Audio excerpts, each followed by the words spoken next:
Today's presenters are Nicholas Vogel. He's with the Department of Human Services and a part of the extended foster care, or he's an extended foster care policy specialist here in Child Safety and Permanency. And my name is Eric Kratt, and I work with the Division of Child Safety and Permanency as well as a liaison with the Minnesota Child Welfare Training Academy.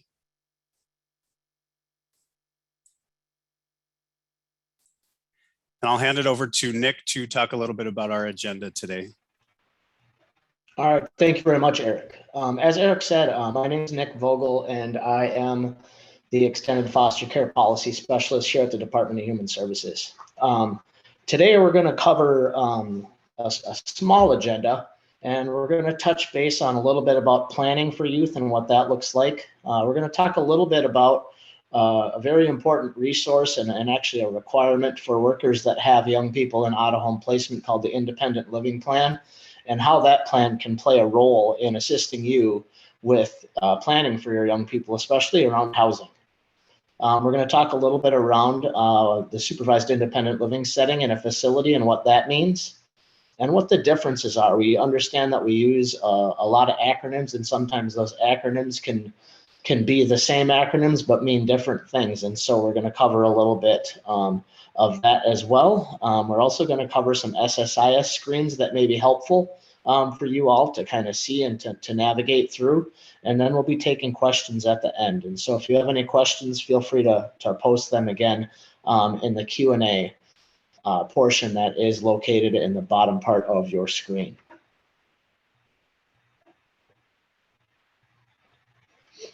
So with planning, so basically when we're looking at housing and we're looking at young people moving into different types of housing and looking at our options as workers at what housing means, it really all starts with planning. The Independent Living Plan is an excellent opportunity and an excellent way to start planning around where your young people are going to live. And so one of the most important things here, and a new addition into the Independent Living Plan, which we're going to show you later as a screenshot, is all youth in out-of-home placement that could potentially qualify for extended foster care should be receiving a notice of benefits past age 18.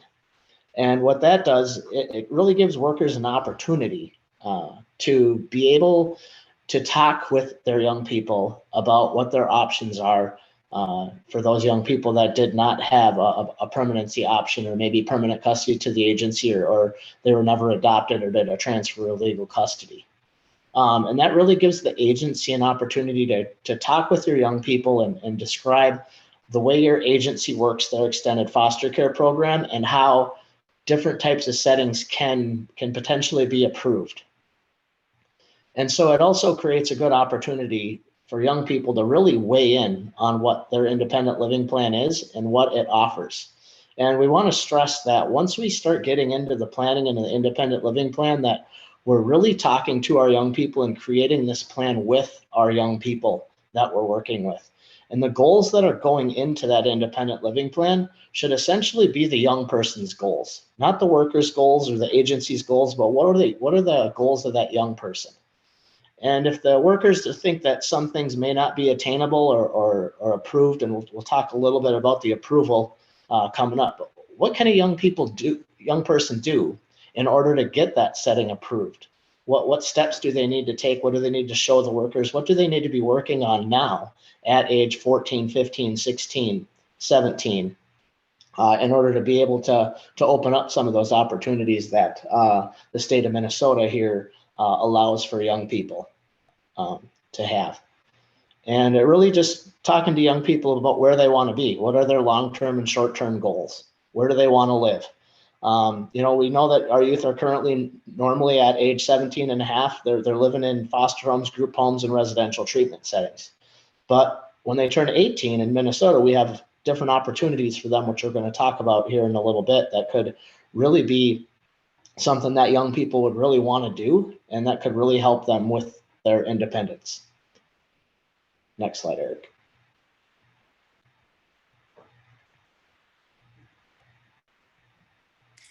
All right, folks. So what we wanted to do was just kind of show you a couple of important screens related to what we are discussing today.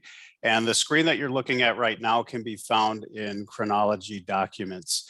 So as Nick pointed out on the previous slide, when a youth who's placed in foster care turns 17 and a half years old, it's the agency or caseworker's responsibility to send them the notice of foster care benefits past age 18. So what this slide is showing you is that chronology document section. And what I've done is filtered it down by group type, which is the state. This is a state created document, and the category of placement. And what I get is all of the documentation that are related to the placement in chronology documents. And highlighted over here in the tree view is, again, that notice of foster care benefits past age 18. This is going to go over the requirements for extended foster care. And then when the youth accepts that placement into extended foster care, the caseworker will then go over the foster care agreement for youth ages 18 to 21. And this is going to list out some agreements between the agency and that youth in terms of accepting the extended foster care, what the requirements are for that, as well as agreeing to independent living goals that are going to prepare them for adulthood.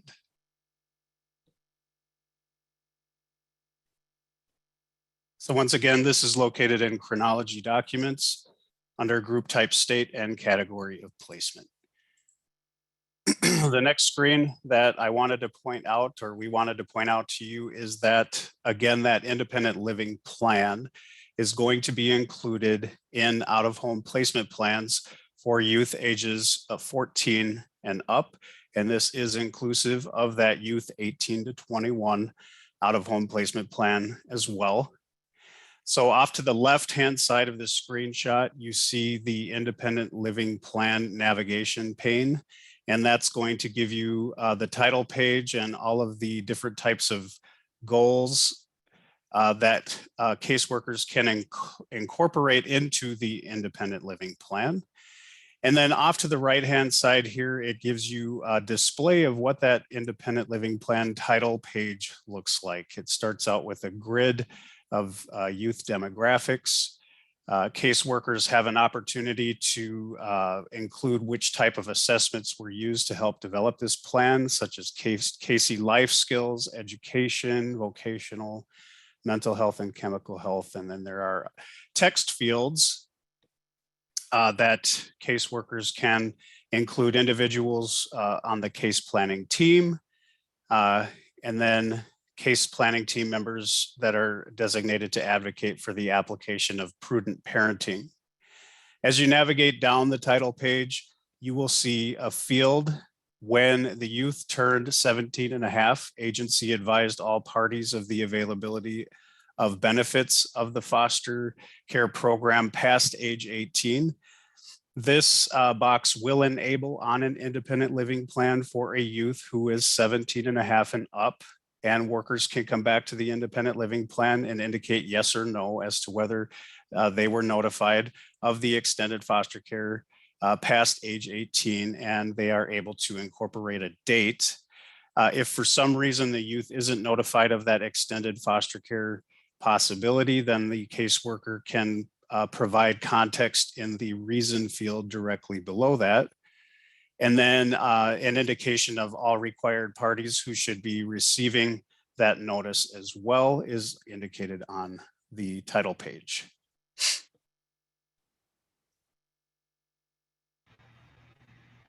Nick, I didn't know if you had anything else to add to that. I do not. Thank you, Eric. Okay. And then Nick, okay. Go ahead. So this is one of the screens in the independent living plan that's particularly helpful for our conversation today. And what this is it's a plan for housing.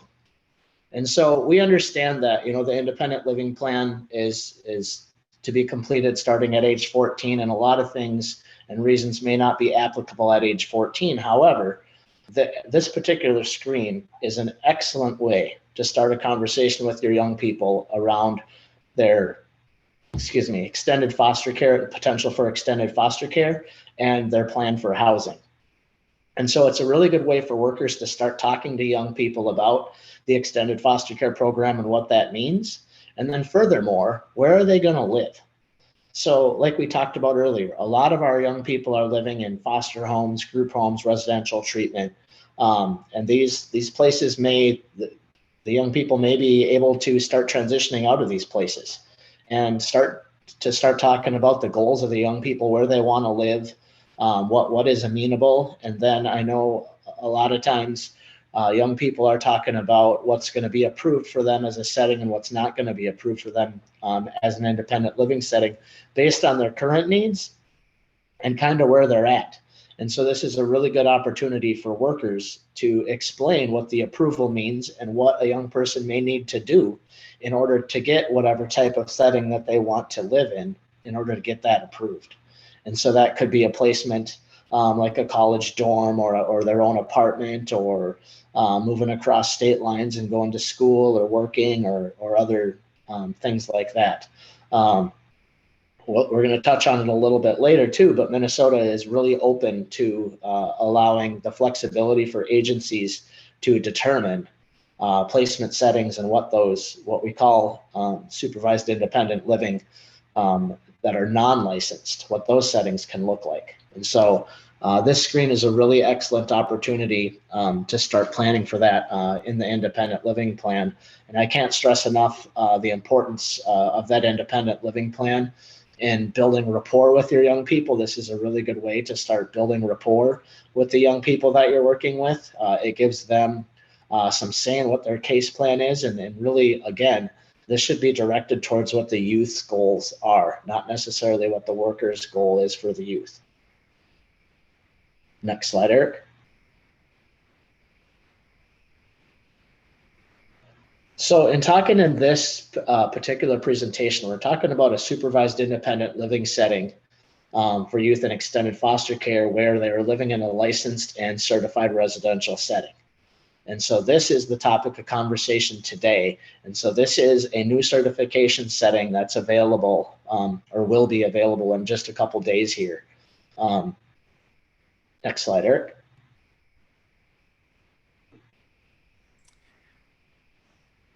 All right, so what we're looking at here again can be found in that handout that is in the chat. And it relates to the new Family First Prevention Services Act, specialized living settings related to what we're talking about today. So in the top portion of this screenshot, you'll see the setting and reason codes that will show an applicable certification in SSIS of SILS. And those includes a setting of group home, staff operated, residential program, juvenile correctional facility, non-secure 12 or fewer, and juvenile correction facility, non-secure 13 or more children. And then coupled with that reason of supervised independent living services for this specialized setting will be loaded in the placement screen of SSIS, which can be seen at the bottom portion of this slide. So that's just one of the 4 examples listed up here in the grid. That's gonna, like I said, give you that applicable certification of SILS or SILS.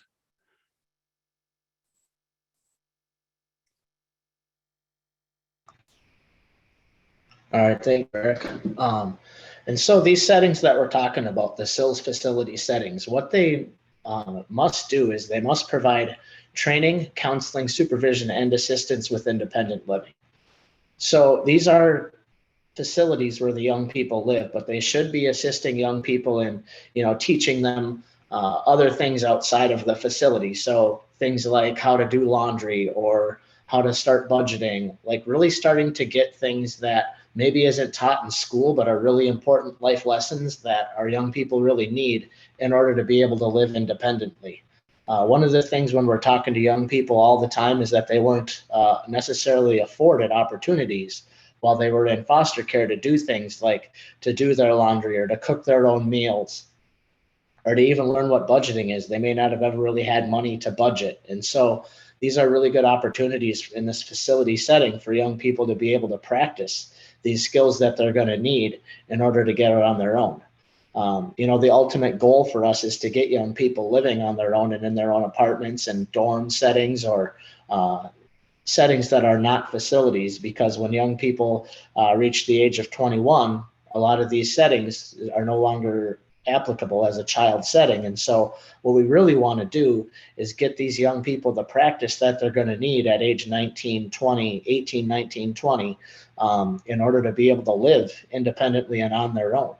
And so this certain facility certification could be maybe a step down to a foster home or a residential program. It could be for young people that maybe aren't quite ready to live independently, but close. And so maybe they're going to be placed in one of these facilities in order to get ready to really fine tune those skills and the skills necessary that it's going to be taking for the young people to be living on their own. Again, the facilities should be assisting youth in meeting what their independent living goals are, not the agency's goals, but the young person's goals themselves. And they must be certified by the new licensing standards that we're talking about today under 245A.25. Next screen. Okay, so we know that, as we talked about earlier, we use a lot of acronyms. And with this acronym in particular, there's a few different settings that are all called SILS, but they all mean something completely different. So for the presentation today, we're talking about the facility setting. But I also want to talk about the unlicensed supervised independent living setting, which typically in our world is youth that are in extended foster care that are living on their own. So they're living in apartments, dorms, other county or tribally approved placement settings.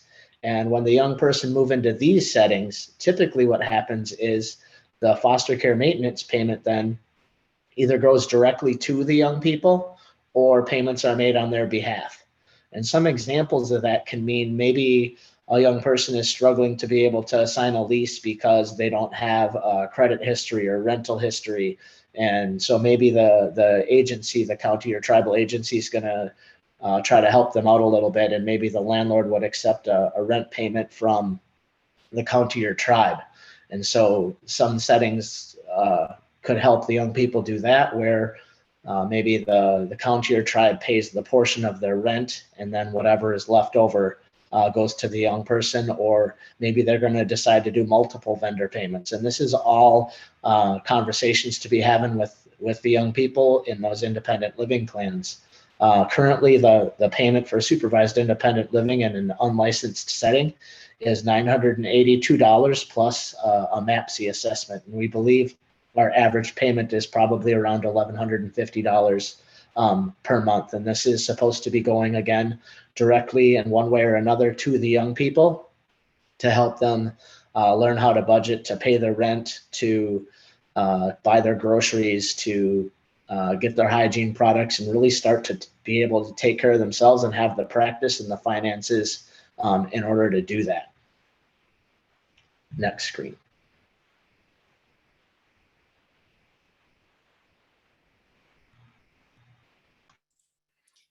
So the grid that you're seeing before you right now is the type of supervised independent living setting and reason codes that Nick was just talking about. And these do not apply to those specialized settings for FFPSA.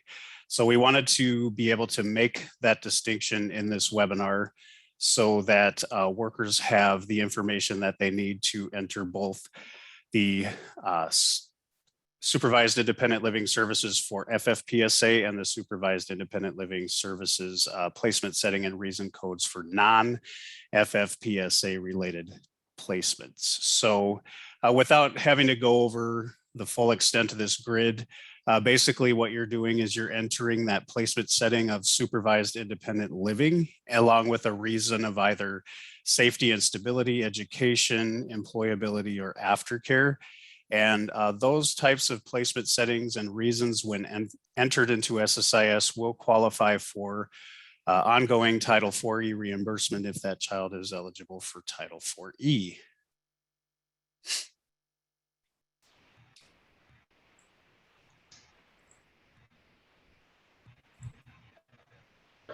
All right, thank you, Eric. And then another setting that is typically also called SILS, which some of you may or may not be familiar with. It's a SILS setting that's called Semi-Independent Living Services. And this setting is specifically an adult setting. So it's not for our youth that are in extended foster care, but it's for young people that may have a developmental disability or something else. And it's a program for adults that are age 18 plus. And it is a program that really is a semi-independent living setting where they're partially supervised. They have partial services in the home. It's not where they're completely living on their own yet, but it is with community supports. And so that setting is also called SILS. And so we wanted to just talk about the three different placements that we now called SILS and what they mean. So they can all mean something different. Like we said, when we started, our typical one that we looked at prior to this certification are the unlicensed settings that came as a result of the Fostering Connections and Increasing Adoptions Act of 2008, which allowed that to be a foster care setting that was unlicensed only for youth ages 18 up to 21. And now with this new facility setting, it's also for youth 18 up to 21, but it is a certified and licensed setting. So that is the difference. And Nick, so I'd that like concludes. Go ahead. I'd like to backtrack just a little bit to a couple of different pieces of information. I want to let everybody know that when they enter a setting and reason code of group home or residential program or the juvenile correction facility and couple it with the supervised independent living services reason, that's when they're going to see this SILS applicable certification and SSIS. And that starts on September 30th and going forward.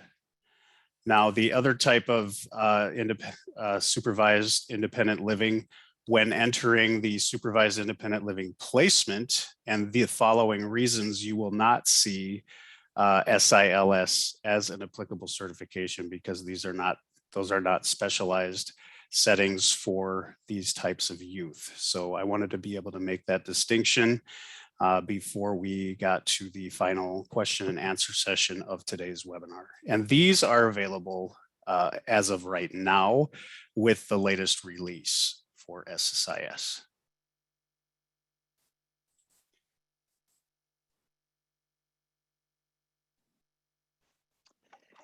Thank you, Nick and Eric. This is Paul. So if we have one question in right now, and that's, does the state have a list of facilities that have the new SILS certification? All right, yeah, thank you, Paul. So right now we do not have a list that will be available under the licensing lookup. What we know to date is that we have had one facility apply for this setting, but this does not start until, again, in a couple days on September 30th. So we do know that we do have one application in so far for the SILS facility setting. And then for users of SSIS, you can find those specialized types of settings. They will be entered in the Title IV-E provider search, which you can find under searches and logs in SSIS. So you have the licensing lookup, which is available for search, as well as the Title IV-E provider search in SSIS. Thank you. Another question. Will the FFPSA placements allow for young people to get their own foster care maintenance payments like in an unlicensed supervised independent living? All right, thank you, Paul. So for this setting specifically, it's for young people that are in a facility. So the payments would go to the facility. The That's why we have the differences in supervised independent living. So for the facility settings, the payments will be going directly to the facility. And for those unlicensed supervised independent living settings that we mentioned, and again, agencies can be very creative in what they want those to be. Those types of settings can be, the maintenance payment can go directly to the young people, which eventually is our goal in getting them into these unlicensed settings and getting them out on their own prior to turning age 21. So how would a family licensed foster care be listed with this program?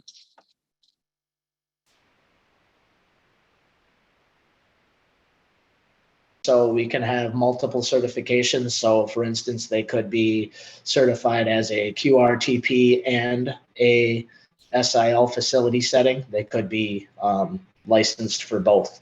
So the facility would apply for this certification. Nick, this is Deb Esky-Brown. If I can just jump in with a clarification. A home that's licensed as a family foster home setting would not be eligible for the FFPSA certifications, which would include the SILS certification. However, a foster residence setting, licensed foster residence setting, would be eligible for all of the FFPSA certifications because they're no longer considered a family foster home. I just thought I'd help with that clarification. Thank you. Thank you, Deb. Next question. So if youth are in a current group home placement and that placement has not met the new requirements for supervised independent living services, that youth will no longer be in an approved setting if they turn 18 while they are there?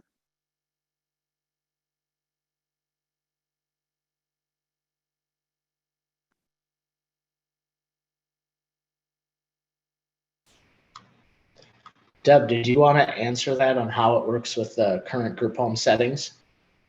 I certainly can give it a try, Nick. See how I do. So a current group home setting is going to be eligible.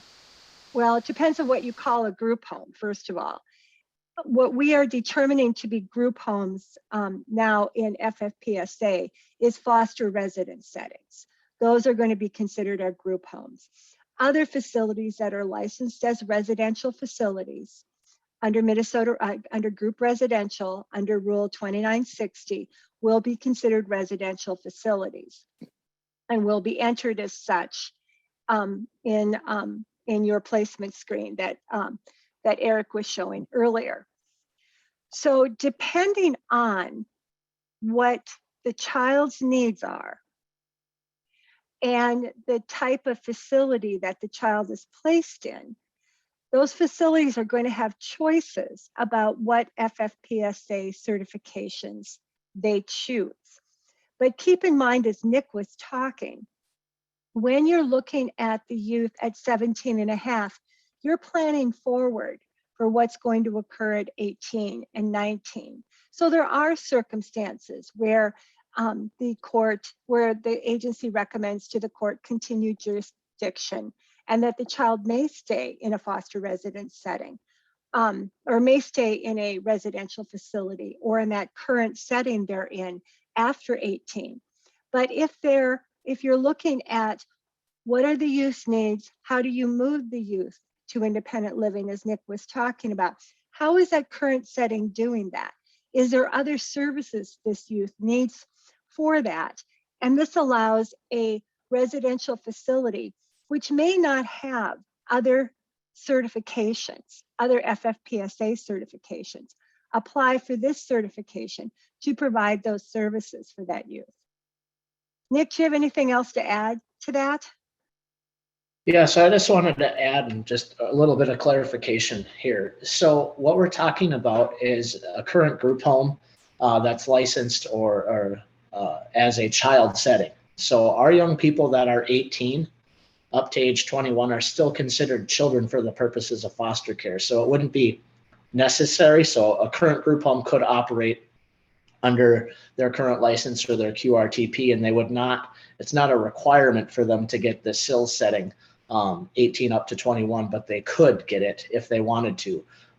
the young people that you have placed that are between the ages of 18 and 21 are still considered children for the purposes of foster care, and they wouldn't have to move or leave just because they're now 18 and that current group home did not decide to get the SILS facility license. So can youth be placed in a QRTP or SILS if the program group home is still awaiting certification?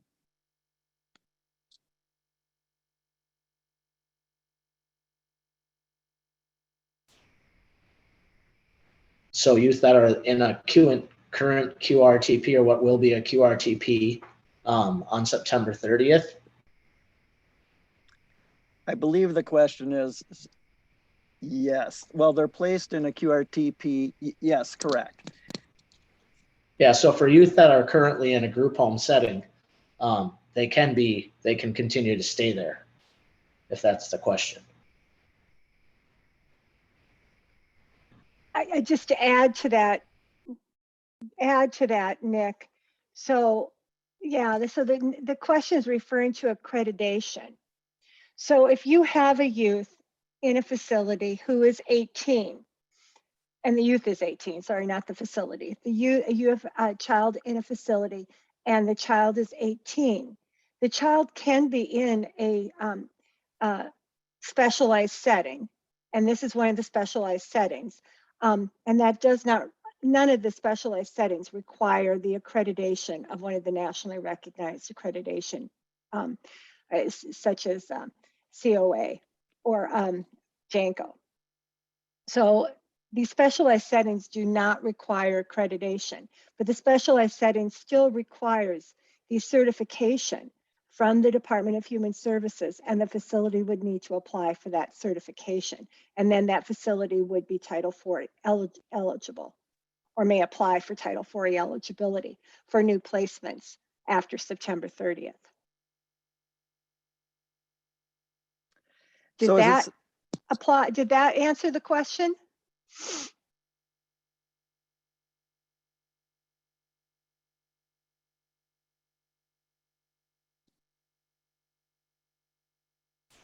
I believe so. I'm not seeing. Oh, nope, there it did come in. So no new placements until certified?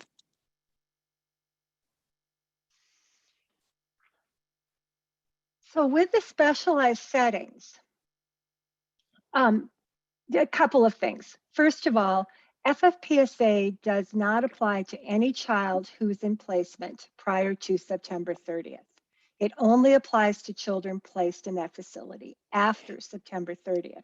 So it would be a new placement after September 30th.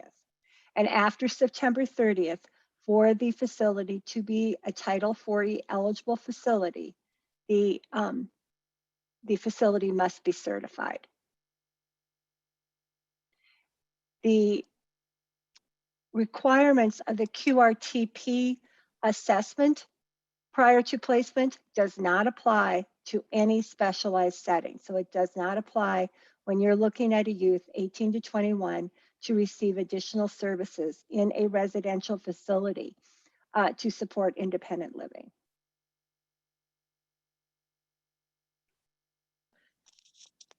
Next question.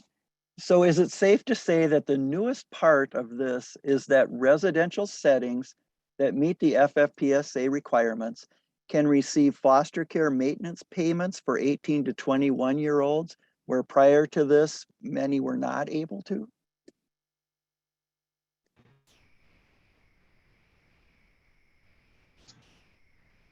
Okay, so the current settings that young people are in, like group home residential, they were able to receive maintenance payments for young people ages 18 to 21.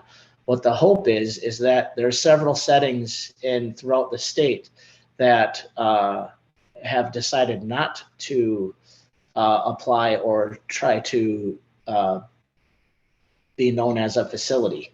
And so there's several placements out there that currently are not foster care settings that may now be very interested in applying for this to be able to be a setting and receive Title IV eligibility and payments.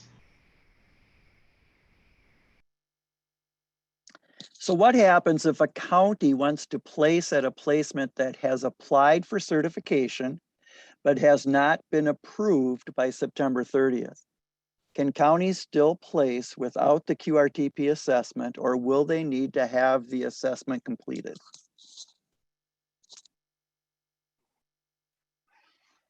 So this is Deb. That sounds like a QRTP question. So I will approach it as such. When you are placing in a facility, when you are looking at placing in a residential facility, and the facility is providing treatment, and you're thinking that this is looking like you're placing this new child in a residential facility, looking at placement, the facility must be certified as a QRTP prior to that placement, and the QRTP assessment must be completed prior to that placement for that placement to be, or for that facility and placement to be Title IV eligible. Now, come September 30th, some new placements, all facilities may not be certified yet as QRTP. So if the facility is not yet certified, but is working on their application, and you make a new placement in that facility, an assessment does not need to be completed, and a QRTP assessment does not need to be completed until that facility is certified. So any placement that occurs prior to that facility being certified will not be a QRTP facility and would not be a Title IV approved facility. That is not true of these specialized settings. All the specialized settings do not require a specialized assessment prior to placement. So if you make a placement in a facility, and the facility, you make a placement of a 19-year-old in a facility, and that facility later becomes certified as offering these specialized services, then you could look at that facility being approved for Title IV after the placement occurred. And more consultation would need to occur with our Title IV unit about those circumstances.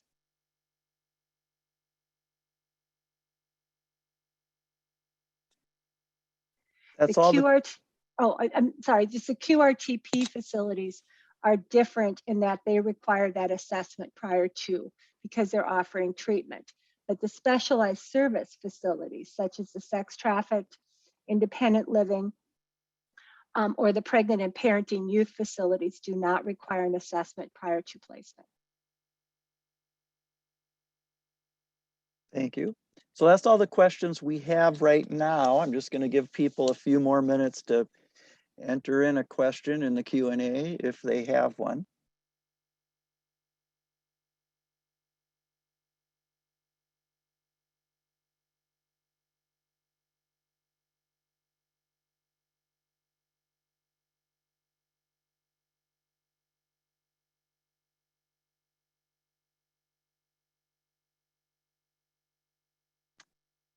I don't see any other questions coming in, so I'll turn it back over to you, Nick. All right, thank you, Paul. I just wanted to thank everyone for attending today's webinar on supervised independent living settings in the facility. I hope that you were able to learn a little bit about the new settings as well as our former settings, and not to confuse each other with what those settings are. And just to keep in mind that we really want to be focused on youth goals, and hopefully the resources that we provided you today will be very helpful to do some goal planning with your young people in the future. Thank you. Nick, we did get one more question. Do all QRTP placements need an assessment, even if the client is not 4E eligible? So this is Deb, and as Title IV requirements apply to the Title IV agency when they're making placements, And the Title IV agency, the county or the initiative tribe, has recommended through the screening team that a QRT placement is recommended. Then the QRTP assessment by the qualified individual must occur for all children who the Title IV agency has approved or recommended a QRTP placement.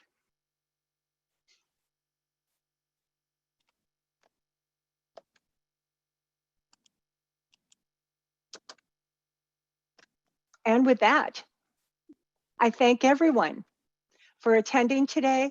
And if there are additional questions, please follow up and email them to us on the email provided, emails to Nick or to the residential facility email that is on the county link. Thank you.